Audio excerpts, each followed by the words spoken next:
जय गणेश दोस्तों। आज हम सुनेंगे भगवान जगन्नाथ जी की सोमनाथ की तलैया की कहानी। तो कहानी सुनने से पहले हम पूजन सामग्री देख लेते हैं, हमें क्या क्या पूजन सामग्री लगेगी।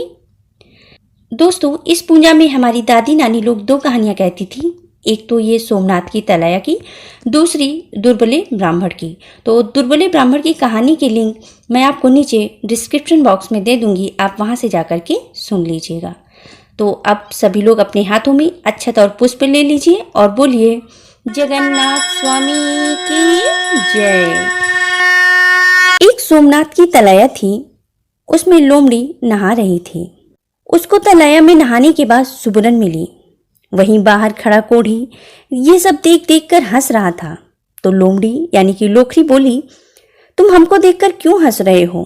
तो कोढ़ी बोला, हम तुमको देखकर नहीं हंस रहे, हम तो सोमनाथ की तलैया को देखकर हंस रहे हैं। तुमने नहाया तो सुमरन पाया, हम नहाएंगे तो हमें भी काया मिलेगी। तब कोढ़ी नहाने लगा तो बाहर खड़ी एक वृद्ध औरत ये सब देखकर हंस रही थी। तो कोढ़ी बोला, तुम हमको देखकर क्यों हंस रही हो? वो बोली, मैं तुमको देखकर नहीं हंस रही हूँ, मैं तो सोमनाथ की तलैया को देखकर हंस रही हूँ। वृद्ध औरत ने नहाया तो वो जवान हो गई। वह बाहर खड़ी होकर हंसने लगी कि इस बार नहाऊं तो लड़का हो जाए। उसने दोबारा नहाया तो लड़का गोद में आ गया। फिर वह औरत अपने लड़के को देखकर हंसने लगी। तो लड़का बोला, माँ तुम हमको देखकर क्यों हंस रही हो? माँ बोली, बेटा मैं तुमको देखकर नहीं हंस रही हूँ, मैं तो सोमनाथ की तलैया को देखकर हंस रही हूँ। तो माँ बताने लगी, जिसने जो पाया, लोखरी ने सुबरन, कोढ़ी काया, वृद्ध जवान, हमने तुमको पाया। लड़का बोला, मैं नहाऊं तो बिन बारात की शादी हो जाए। लड़का नहाने लगा तो उसकी औरत आ गई। वह उसे देखकर हंसने लगा। तो वह बोली कि तुम हमको देखकर क्यों हंसते हो, जो मैं बिना बारात की आ गई हूँ? लड़के ने कहा कि हम तुम्हें नहीं, सोमनाथ की तलैया को देखकर हंस रहे हैं। फिर उसने बताया कि लोमड़ी, सुमरन, कोढ़ी काया, वृद्ध जवान और मुझको तुम मिली। औरत बोली, मैं नहाऊं तो एक रतिया बालक हो जाए। औरत नहाने लगी तो एक ही रात में बालक हो गया। फिर औरत उस लड़के को देखकर हंसने लगी। तो लड़के ने पूछा, माँ तुम हमको देखकर क्यों हंस रही हो? माँ ने कहा, मैं तुमको देखकर नहीं, सोमनाथ की तलैया को देखकर हंस रही हूँ। लड़का बोला, मैं भी नहाऊं तो दिल्ली की राजगद्दी मुझे मिल जाए। लड़का नहाने लगा तो उसे राजगद्दी मिल गई। पुत्र वियोग में दिल्ली के राजा की मृत्यु हो गई थी, इसलिए दिल्ली के सैनिक उसको उठा ले गए। इधर माँ बाप भी पुत्र वियोग में रोते रोते अंधे हो गए। कुछ दिन बाद उन अंधे माँ बाप के पास एक साधु आया और बोला, आप लोग क्यों रो रहे हो? औरत बोली, हमारा एक रतिया बालक था जिसे दिल्ली के सैनिक उठा ले गए थे, मैं उसी के दुख में रोते रोते अंधी हो गई। साधु बोले, आप 12 वर्षों तक उरई के वृक्ष की पूजा करो तो आपका लड़का मिल जाएगा। वह अंधी औरत उसी दिन से उरई के वृक्ष की पूजा करने लगी।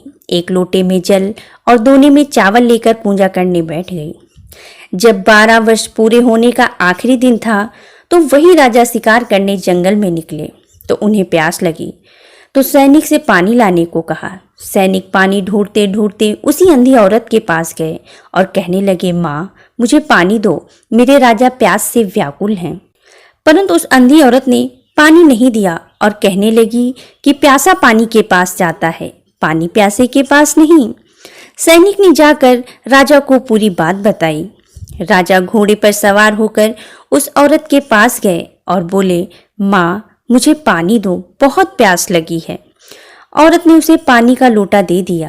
राजा की लोटा पकड़ते ही उस औरत के आंसू टपक पड़े। राजा बोले, हम रोया पानी नहीं पीते। तो औरत ने कहा, नहीं राजा, मैं आपको पानी देने के लिए नहीं रो रही हूँ। जब दिल्ली के राजा की मृत्यु हो गई थी तो उनके सैनिक हमारा एक रतिया बालक उठाकर ले गए थे, इसलिए रो रही हूँ। आज से पूरे 12 वर्ष हो गए हैं, हमारा लड़का अभी तक नहीं मिला। राजा ने कहा, आपके लड़के की कोई पहचान है? तो उस अंधी औरत ने कहा कि आप ही मेरे लड़के हो। तो राजा बोले, ये तुम कैसे कह सकती हो? उस अंधी औरत ने कहा, मैं अपना आंचल खोलती हूँ, यदि मेरे दूध की छाछ आपके मुंह में पड़े तो समझ लो आप ही मेरे लड़के हो। औरत ने अपना आंचल खोला तो दूध की छाछ उस राजा के मुंह में पड़ गई। तो राजा ने अपनी बाई उंगली चीर कर माँ और पिता के ऊपर छिड़क दी तो उनको दिखाई देने लगा। फिर राजा अपने माँ बाप को डोली में बिठाकर दिल्ली लिवा ले गए और सभी एक साथ रहने लगे। तो बोलिए जगन्नाथ स्वामी की जय।